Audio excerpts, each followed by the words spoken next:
is going on, everybody? Welcome back to the 4 for 4 Philly Fan Podcast, your home to news on all five sports teams behind me, Eagles, Phillies, Flyers, and the Philadelphia Union. If you are new and you like any of these five teams, or if you like keeping up with the news on that specific sport, well, I cover it all here for these five on my channel, the 4 for 4 Philly Fan Podcast. I try to post every single day, and I do game recaps and a bunch of other things, but, like, comment, and subscribe if you are new. Today was a bad day to be a Philly sports fan. And I know some people probably love that, but it was just a bad day. Carson Wentz gets traded for nothing, pretty much, a bag of chips, a third-round pick, and an unconditional second-round pick where Carson Wentz has to play 75% of the season next year or 70% of the season and make the playoffs. And then an hour later, JT Realmuto has a broken thumb. Awesome.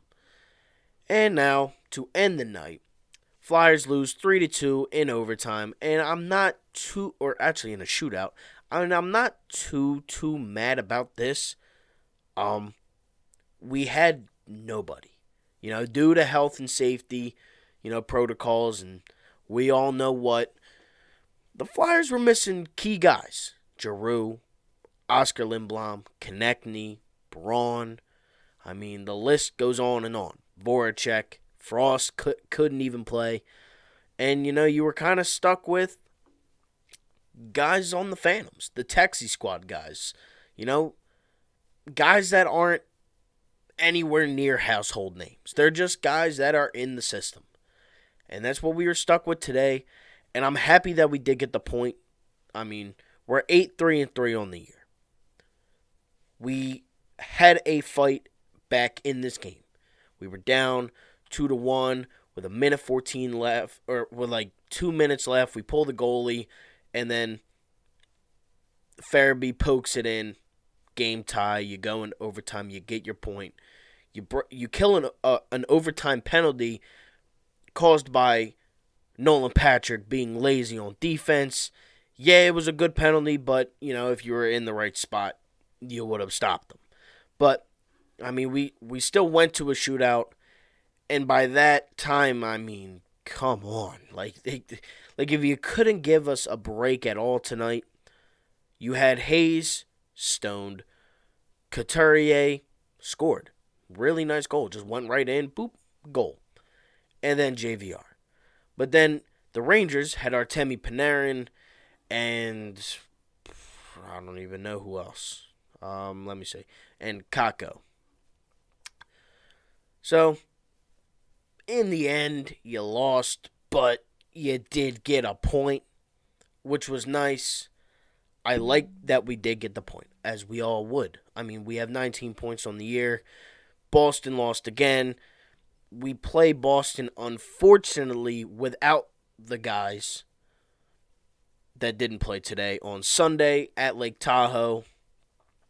I was really excited for it. I wanted to see a good game. Now I'm going to hope for a good game. But, you have your guys that played better than others tonight, and it was the guys that are normally out on the ice. I give a lot of respect to the guys that were out on the ice tonight.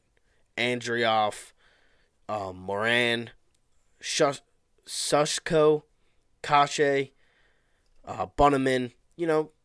These are guys that aren't usually on the squad. Now, the defense was, for the most part, still there, except Braun. And they had some solid, okay moments. Provorov, as we all know, had to play the most minutes on the ice because he's Ivan Provorov. I mean, he's the best defender we have by a mile. And, Hayes and his line also played great. Coots, 23 minutes on the ice. Hayes, 22 minutes on the ice. Raffle had 20 minutes on the ice. JVR, 21 minutes on the ice.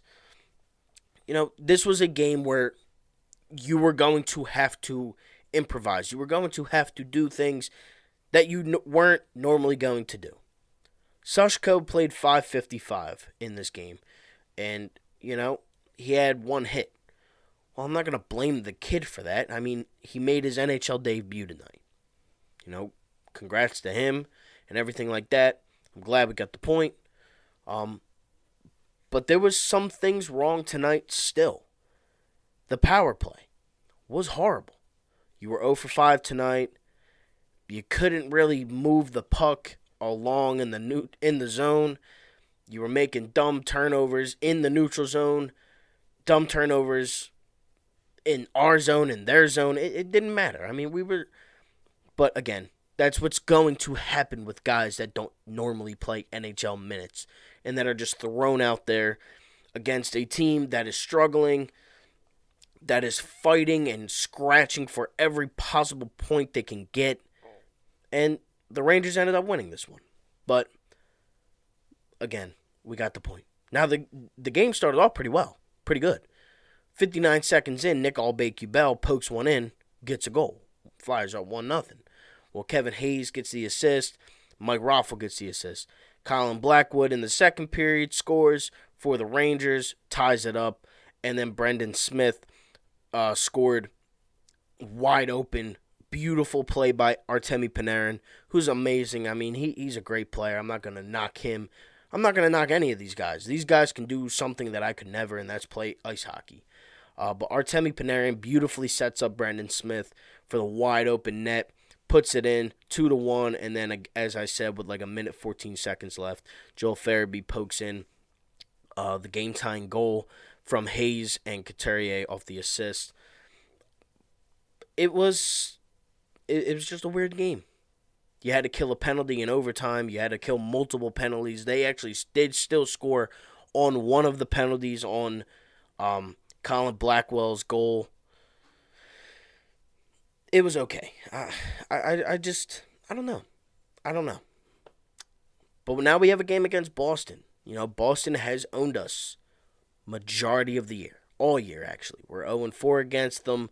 We've taken them to overtime twice, I'm pretty sure. We got blown out the one time. Carter Hart, in this one was okay. He was all right. Some of the rebounds, I know he has doesn't really have control of. He had to save 33 shots tonight. He saved 31 of them. And in the shootout, they kind of just went to the same side. His right side, and just boop, boop, both. Both goals in the shootout. It's whatever, though. I mean, I'm not going to be overly frustrated on this. As I've been saying, we had the Phantoms out there tonight. A lot of the players out there tonight were the Phantoms. You had 22 shots on goal. You're 45% from the face-off. You're 0-5 on the power play. You have 10 penalty minutes. You hit more than the Rangers did. The Rangers were crazy, though, in the blocking. I mean, they were blocking every single shot that one of our better players put up. Hayes, Couturier, Provorov, Gustafsson. They were just blocking everything. And that's what's going to happen. Inexperience goes a long way, and that's exactly what happened tonight. Hopefully the game on Sunday is watchable. That's what I'm hoping for. It's nationally televised. I would love to see a good game. I would love to see a win. I mean, let's be honest here. I would obviously love to see a win. Against the Bruins would be even better. But I don't know. I do not know. I'm hoping, though. But yeah. That's pretty much it for this. As I've been saying, the Flyers did lose this one 3-2 in the shootout. It wasn't really anybody's fault. I thought the team played well for what we had tonight. Didn't have Giroux, Lindblom, Konechny, Braun, Voracek, Frost was out. You didn't have guys. And because you didn't have guys, you had to bring up the Phantoms.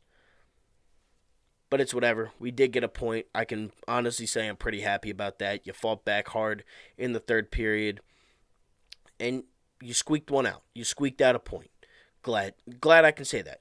Flyers are 8-3-3 on the year. We play the Boston Bruins at Lake Tahoe. Nick Aubé-Kubel scored in this one. Same thing with Joel Farabee.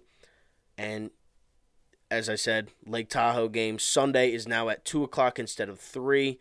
against the Boston Bruins. We'll see how that one goes.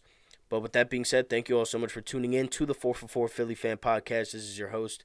Like, comment, and subscribe to the channel if you are new. And I'm out. Peace. Go Flyers, baby.